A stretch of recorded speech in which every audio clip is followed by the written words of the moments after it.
નમસ્કાર, હું મંગલુભાઈ ભગત, સુરનગર જિલ્લા કોંગ્રેસ ઉપપ્રમુખ. અત્યારે આપણે ઊભા છીએ રેલવે ફાટકની ઓવરબ્રિજમાં જે ગ્રાન્ટ અમારા ઋત્વિકભાઈ ધારાસભ્યના ટાઈમમાં જે દેવાની હતી એ દેવાય અને કમ્પ્લેટ આટલું કામ થયેલું છે. હવે પછીનું જવાબદારી થાનગઢ નગરપાલિકાની છે.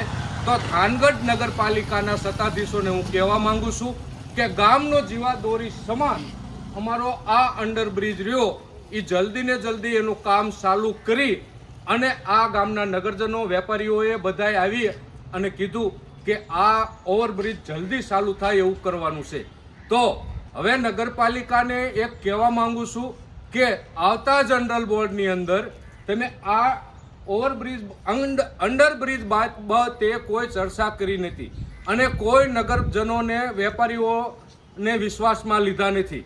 તો ગામની ઓલપા ફૂલવાડી વિસ્તારમાંથી જ્યારે માણસનું મૃત્યુ થાય ત્યારે આ ફાટેક ટપાડી અને એમને ડેડ બોડીને અહીંયા સ્મશાનમાં લાવવી પડતી હોય છે. તો મારે ગામના ઓલી બાજુના જે વેપારીઓ રહેશે એમને પણ કહેવા માંગુ છું કે તમે આપણે બધાએ ભાજપને વોટ આપી અને 25 સીટ નગરપાલિકામાં દીધી છે. તો આપણી જવાબદારી થાય છે કે નગરપાલિકાના સત્તાધીશોને રજૂઆત કરી અને જલ્દી ને જલ્દી આપણો અંડરબ્રિજનું કામ ચાલુ થાય એવી અમે માંગણી કરવી છે. અને આ ગામના નગરજનો અને વેપારીઓ પણ બોલશે કે અમારે ગામને અંડરબ્રિજની જરૂર છે કે કેમ. બોલો બોલો.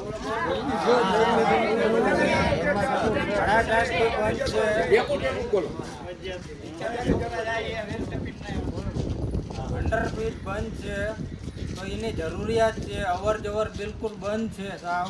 તો ધંધા રોજગાર સાવ ભાંગી ગયેલા છે, બધું બંધ જ છે હાવ એવી હાલતમાં પડ્યું છે. નીચાના છોકરા હાલે કેવી છોકરા બાળકોને તપીને આવે બધી રીતે તકલીફ પડે. હા, નીચેના છોકરા ટપરના ગાડી એક્સપ્રેસ આવી જાય, માણસ ઊંચું થાય કોણ જવાબદાર લે?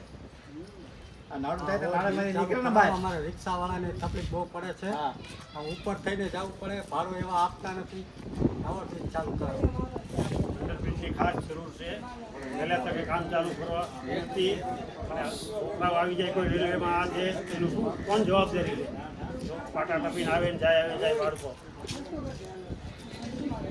અત્યારે હાલમાં અંડરબ્રિજનું જે ગ્રાન્ટ મંજૂર થઈ ગઈ છે કેન્દ્ર સરકાર મુજબ, તો એ કામ 70% પૂર્ણ થયું છે અને 30% બાકી છે.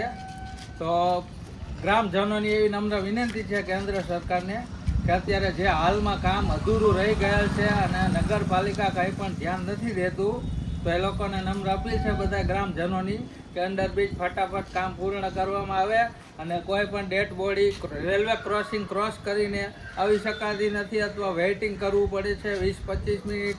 તો બધા માણસોને તકલીફ પડે છે. નમ્ર અપીલ છે કે ફટાફટ કામ પૂર્ણ કરવામાં આવે. જય હિન્દ, જય ભારત. વધુમાં કહેવાનું મારું એ છે કે શાળા નંબર 1 ફાટેકની ઓલી બાજુ આવી છે. તો આ વિસ્તારમાંથી નાના બાળકો લગભગ 500 થી 700 ઓલી બાજુ સવારમાં ભણવા જાય છે, સાંજે છૂટે છે, સાંજના ટાઈમે આવતા હોય છે અને રેલવે લગભગ 10 મિનિટે 15 મિનિટે અમારી રેલવે અવર જવર કરી રહી હોય છે. તો અમારા બાળકોનું ભાવિ અધરતાલ છે. એટલા માટે અમે ગામના નગરજનો બે હાથ જોડીને વિનંતી સત્તાધીશોને કરવી છે કે અમારું 70% અંડરબ્રિજનું કામ પૂર્ણ થયું છે. તે કામ જલ્દી ને જલ્દી અમારું કામ પૂર્ણ કરો એવી અમારી ગામના નગરજનોની તમામની માંગણી છે. પણ ગામના નગરજનો એટલા આ સત્તાધીશોથી દબાવમાં છે કે એમને સામે જઈને કોઈ નગરપાલિકાની ઓફિસે કહેવા જઈ શકે એવું નથી. કારણ કે એમનો ઘમંડ 13માં તાળીએ છે. માણસ કોઈક રજૂઆત કરવા જાય તો એને માથે બીજાથી ધમકાવવાનો કે કેમ તું રજૂઆત કરવા આવ્યો છો. તો આવડાની તાનાશાહી સામે હું ગામના નગરજનોને પણ કહું છું કે આવડાને આપણે ખોબલે મત દીધા છે અને આપણા આવા અધૂરા તમામ કામો ગામની અંદર પડ્યા છે. ગામની અંદર ભૂગર્ભ ગટર છલકાતી હોય છે, ગામની અંદર સફાઈના કોઈ ઠેકાણા હોતા નથી. ગામની ભૂગર્ભ ગટરમાંથી જે શોષ ખેંચીને ટાંકો ભરી જાય, ગમે એના ઘર પાસે નાનો ગરીબ હોય એની પાસે દાબ મારીને ખાલી કરી નાખવાનું. તો મારે નગરપાલિકાના સત્તાધીશોને કહેવું છે કે આ દાદાનું ગામ છે, અહીંયા ન્યાય તો થશે ને થશે. જય હિન્દ, જય ભારત.